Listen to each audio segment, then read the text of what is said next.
गौतम बुद्ध द्वारा कही गई कथा, दुखियारी लड़की और जीवन का सत्य। मैं तथागत गौतम बुद्ध एक समय मगध के एक छोटे से गांव के समीप विहार कर रहा था।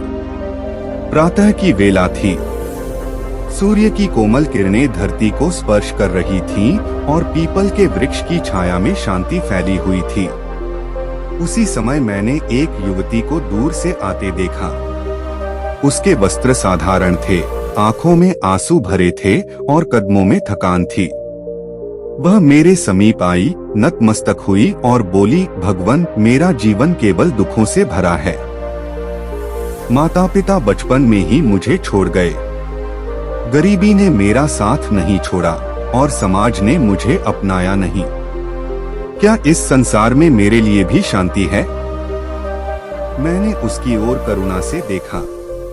मैंने कहा, वत्से, बैठो, अपने मन को शांत करो और अपने दुख को शब्दों में बहने दो। दुख का बोझ। उसने कहा कि वह हर दिन परिश्रम करती है, फिर भी अपमान मिलता है। लोग उसे तिरस्कार की दृष्टि से देखते हैं। रातों में उसे नींद नहीं आती क्योंकि भविष्य का भय उसे जकड़े रहता है। उसने पूछा, भगवन, क्या मैंने किसी पूर्व जन्म में कोई पाप किया है? मैंने उत्तर दिया, दुख का कारण केवल कर्म नहीं होता। दुख अज्ञान से जन्म लेता है, अपने मन और संसार के सत्य को न जानने से। खोज का मार्ग। मैंने उससे कहा, जाओ, इस गांव में ऐसा घर खोजकर लाओ जहां कभी दुख ने प्रवेश न किया हो। वहां से एक मुट्ठी सरसों के दाने ले आओ। वह आशा लेकर उठी। पहले घर में उसने दस्तक दी।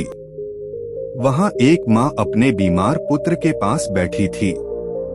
दूसरे घर में वृद्ध पिता अपने जवान बेटे के बिछड़ने का शोक मना रहे थे। तीसरे घर में गरीबी थी, चौथे में कलह, पांचवे में अकेलापन। दिन ढल गया। युवती के कदम भारी हो गए। उसकी आंखों से आंसू बहने लगे, पर अब वे पहले जैसे नहीं थे। अब वे समझ के आंसू थे। बोध की घड़ी।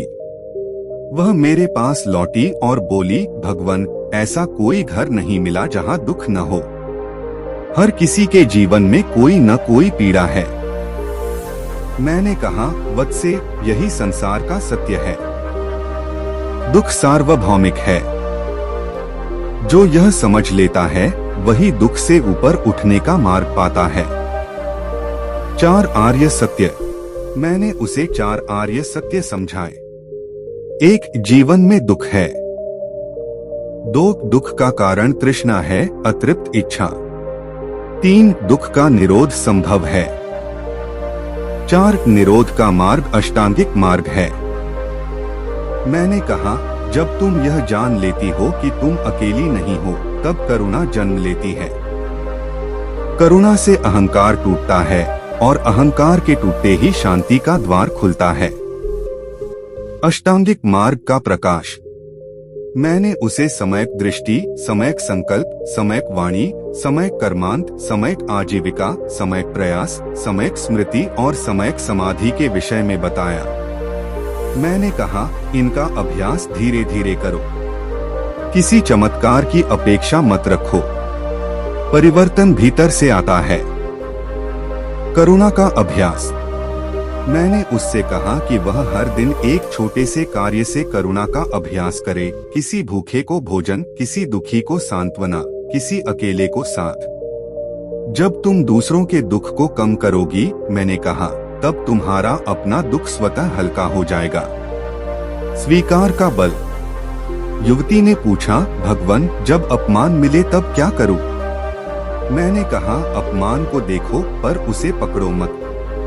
जैसे जल में फेंका गया तीर अंततः डूब जाता है, वैसे ही अपमान भी तब डूबता है जब उसे पकड़ने वाला मन शांत हो।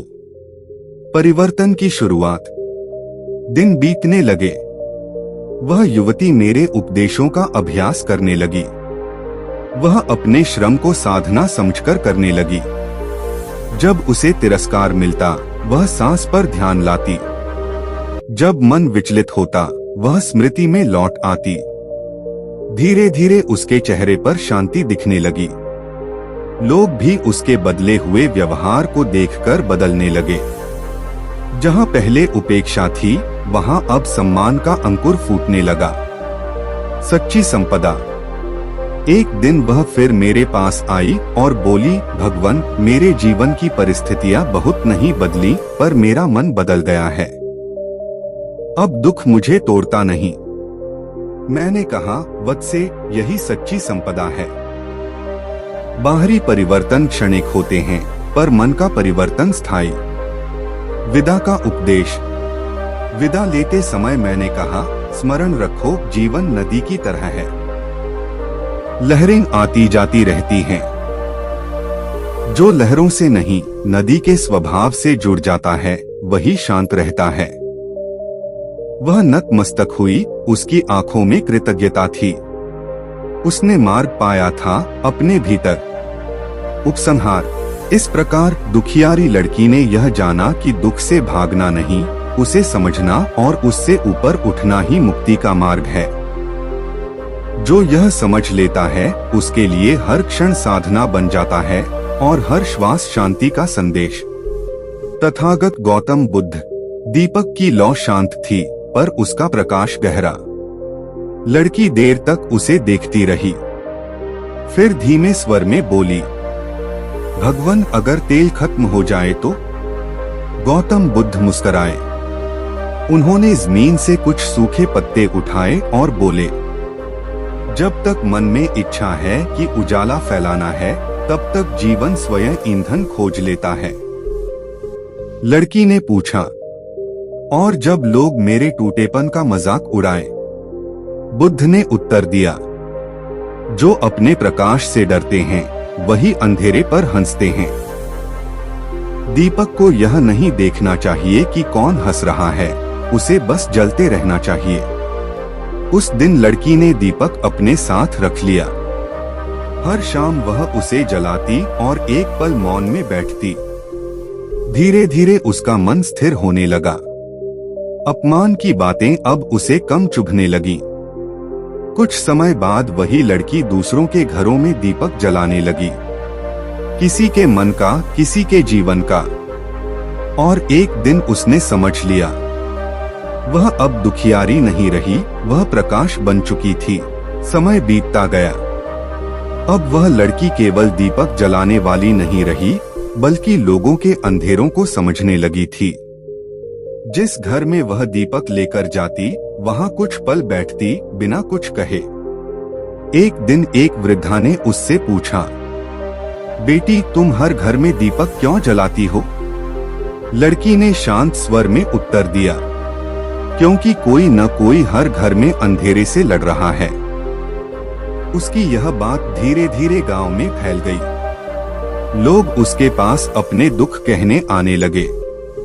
वह समाधान नहीं देती थी, बस सुनती थी, ठीक वैसे ही जैसे कभी गौतम बुद्ध ने उसकी पीड़ा सुनी थी।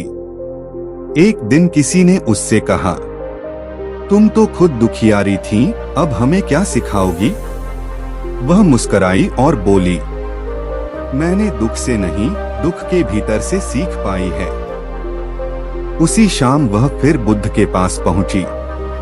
हाथ में वही टूटा हुआ दीपक था, अब चमकता हुआ।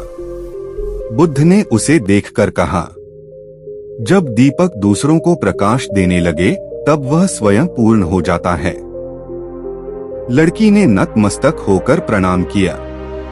उस दिन उसने समझ लिया, ज्ञान शब्दों से नहीं, जीवन से जन्म लेता है।